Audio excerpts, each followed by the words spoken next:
ሰላም ውዶች እንዴት ናችሁ? ዛሬ ደግሞ በሌላ ቪዲዮ ተገናኝተናል። እስኪ ዛሬ ደግሞ ፍላፍል እንሰራለን። እዚህ ጋር የሚያስፈልጉን እቃዎች አዘጋጅቻለሁ። ቀይ ሽንኩርት አንድ ሁለት ራስ ይበቃናል። ባሮ ሽንኩርት አለኝ። ነጭ ሽንኩርትም እንደዛው መጠኑ እንግዲህ እንደምንፈልገው ነው። እዚህ ጋር አንድ 7 ፍሬ አድርጌያለሁኝ እና ሽምብራ እዚህ ጋር በዋናነት ለፍላፍል የሚያስፈልገን ሽምብራ ነው። ሽምብራችን እንደዚህ ለ24 ሰዓት ዘብዝፌ አቆይቼው እንደዚህ ራስ ብሎልናል ማለት ነው። እሱንም አዘጋጅቻለሁ። እንግዲህ ወደ አሰራሩ ስንገባ ደግሞ ባሮ ሽንኩርታችን እንደዚህ ጎረድ ጎረድ አድርገን እናዘጋጀዋለን ለመፍጨት እንደሚያመችን ማለት ነው። ቀይ ሽንኩርቱንም ልክ እንደዛው ሰንጠቅ ሰንጠቅ እናደርግና ሁሉንም አንድ ላይ አድርገን እንፈጫለን እና ቆንጆ የጾም አማራጭ ይሆንልናል ማለት ነው። እንግዲህ በፍላፍሉ የፈለግነውን ነገር መስራት እንችላለን። እንደ ሚትቦል ለበርገር መጠቀም እንችላለን። ያው ዛሬኛ እንደምንሰራ ማለት ነው። አድበል ብለንም መስራት እንችላለን በሚመችን አይነት ማለት ነው። እንግዲህ ከስፈን ተመልሰናል። እዚህ ጋር ሽምብራዋለን ሁሉንም በመፍጫ ውስጥ አደርጋለሁ በሚመችን አድርገን እንፈጫዋለን ማለት ነው። ምክንያቱም አንድ ላይ ድቅቅ ማለት አለበት። እንግዲህ ሁሉንም አንድ ላይ ጨምሬዋለሁኝ እኔ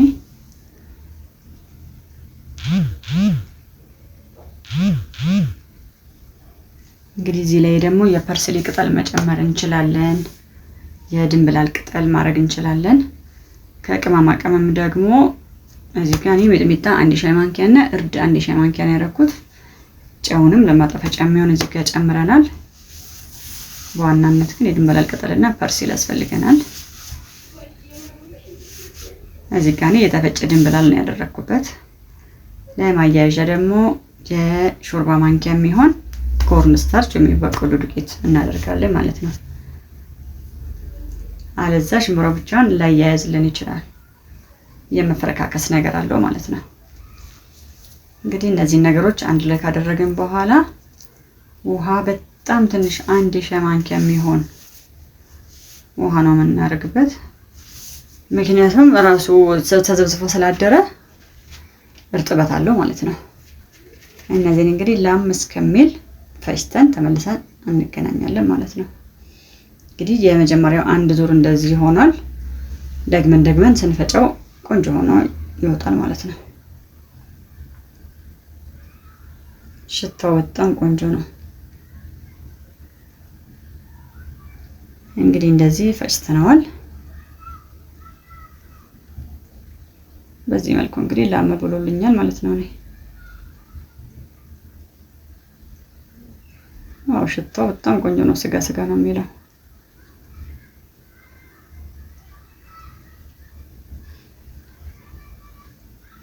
በነገራችን ላይ ሚጥሚጣም 1 ሻይ ማንኪያ ተደርጎበታል። እዚህ ጋር እንግዲህ እኔ ፐርስሊ ቅጠል ስላልጨመርኩኝ ነው። ከጨመርን በጣም አረንጓዴ ነው የሚሆነው። ድንብላሉ ምን የደረቀ ስለሆነ ያለኝ እሱን ነው ያደረኩበት።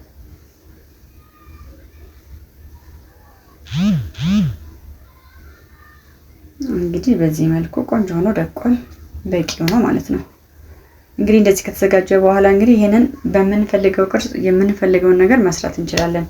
ልክ የተፈጨ ስጋን የምንጨምርበት ነገር ማለት ነው።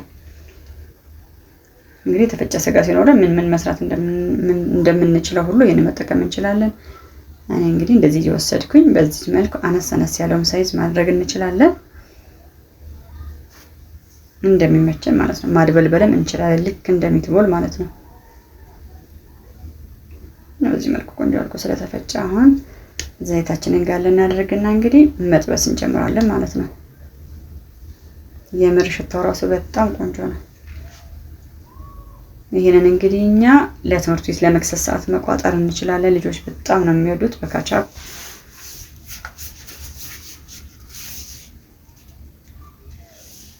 እንግዲህ እንደሚታወቀው ፍራፍል በተለያየ አይነት ይሸጣል። በጣም ደስ የሚል ነው።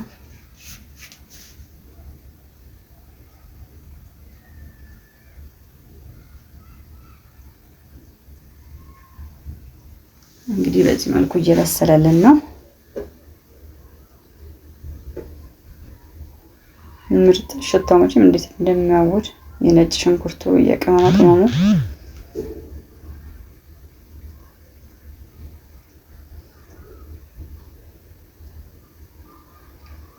እንደዚህ እንግዲህ ሰርተን ልክ እነዚህን ቅርጾች ከሰራን በኋላ በቦሪቶ ቂጣ እንጠቀልላለን ማለት ነው። ከፈለግን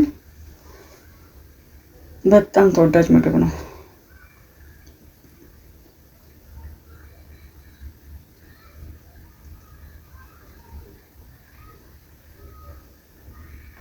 እንግዲህ በዚህ መልኩ የመጀመሪያውን ዙር ጠብሰን ተመልሰናል።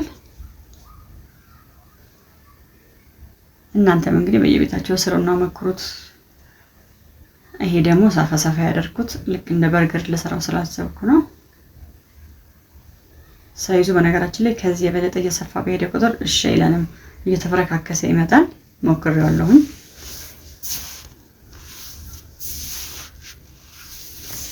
ይሄ ቆንጆ የሚኒ በርገር ሳይዝ ነው። በቂ ነው ለአንድ በርገር።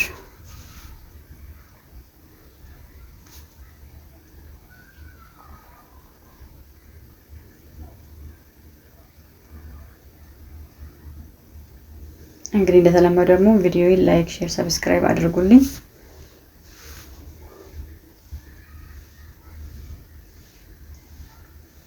እንግዲህ ስንገለብጠው ያንን ይመስላል። በጣም ብራውን ሆኖ በስሎልናል።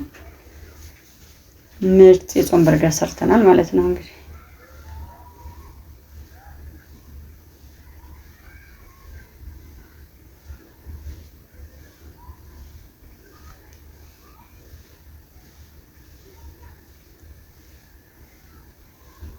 እንግዲህ በዚህ መልኩ አውጥተናል።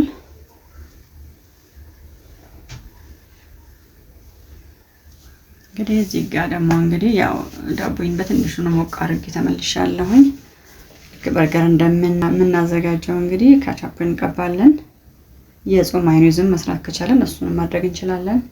እዚህ ጋር ሰላጣ እና ቲማቲም እንግዲህ አጥቤ ዘብዝፌ በሎሚና ባቼቶ የተዘጋጀ ነው። ይሄ ቀድሞ እሱ እንደዚህ ዳቦአችን ላይ እናደርጋለን።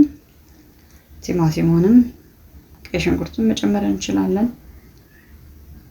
ቃሪያ ምላው ላይ ማድረግ እንችላለን።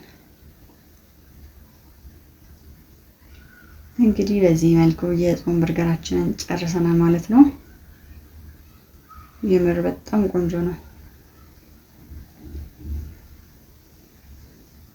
እንግዲህ ፍላፍሎ ካለን በፈለግነው አይነት ቅርጽ የፈለግነውን ነገር መስራት እንደምንችል ነው እዚህ ጋር የምናየው። በጣም ጥሩ ጊዜ እንዳሳለፋችሁ ተስፋ አደርጋለሁኝ። በሌላ ቆንጆ ቪዲዮ ደግሞ መልሰን እንገናኛለን፣ በሌላ ስራ ማለት ነው። ስለምትከታተሉኝ በጣም ነው የምወዳችሁ፣ በጣም ነው የማመሰግናችሁ። እንግዲህ እስካሁን የሰራነው ምግብ ይሄንን ይመስላል።